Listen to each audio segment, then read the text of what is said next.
Have you ever felt when somebody asks you to make a decision, it could be, where do you want to go for dinner? Or what is for dinner? That you feel so revved up, you become the angry person out of inside out. I know I have. And there is a reason for that. So we hear a lot about cognitive load. What I think we used to believe is that all of us had infinite cognitive capacity. But we don't. Our cognitive capacity is finite. We're monofocused, we're not multi-focused, so we can only focus on one thing at a time.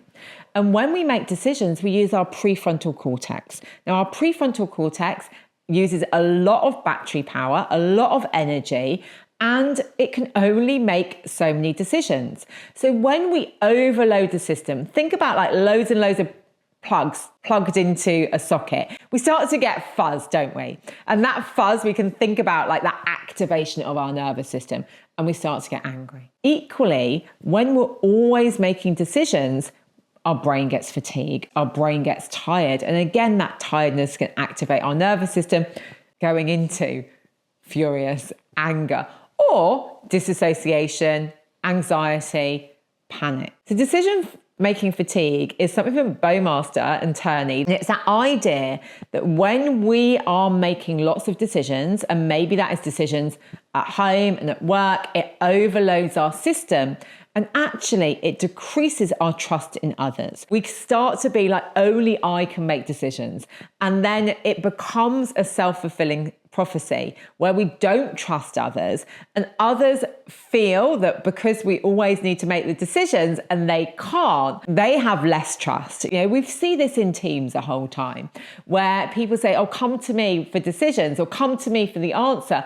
And actually, instead of empowering people, you're disempowering people. I have done that so many times. So if you are a reformed people pleaser and helper, this may help you. Actually, what we want to do when we're thinking about decisions is think about what are the things that only I can solve? What are the things that I need to do? And I'd say we can think about this at home and at work. And I always think like, what are the things that I need to do to keep other people alive? And what are the things that only I know the answer to? And then that's where we want to focus our decision making. And then we're thinking, well, what can we delegate? What can we automate? Or what can we ditch? And I know, like, I'm a parent of 2 children, that I can sometimes get choosing for them, choosing what they're going to wear, choosing what they're going to eat for breakfast. They can make that choice. It's not my choice. It can be their choice. Equally in my team, you know, I can, when people ask me a question, come straight in. But what's more useful is me giving people space so they can find the answer or they can make the decision. So one thing that I do personally is I have really strict boundaries about when I'm available in terms of work, unless it's an emergency. And then we've got about 3 things that could be an emergency in the business. Also personally, where can I let go of making decisions? Where is it not up to me?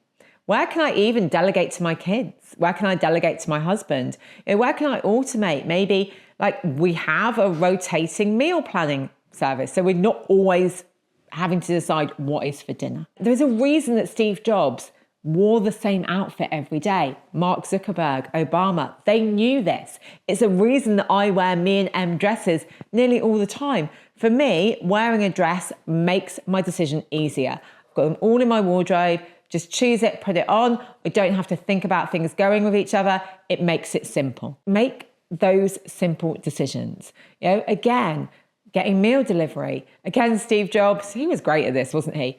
Eating the same thing every day. Minimizing the decisions that you make so you've got more cognitive load to make those bigger decisions.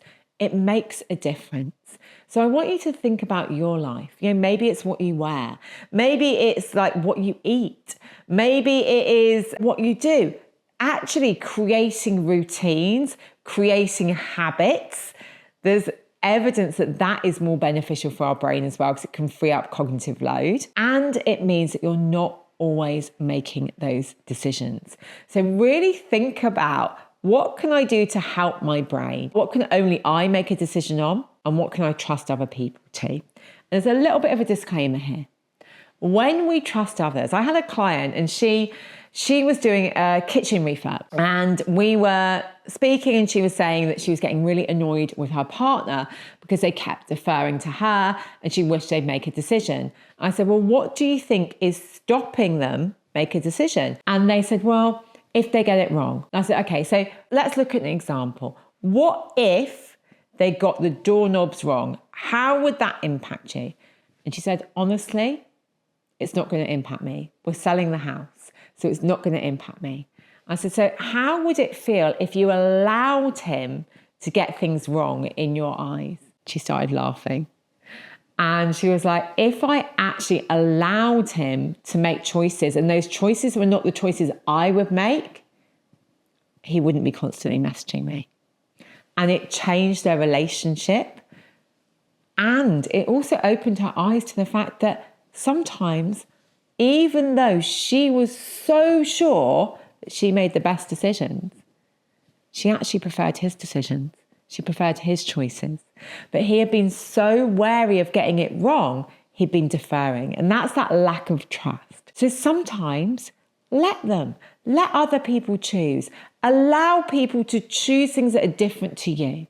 And rather than berating them, be curious. And remember, it's helping your cognitive load. So I'd love you to think, what decisions are you going to just completely ditch today, and what are you going to give to others?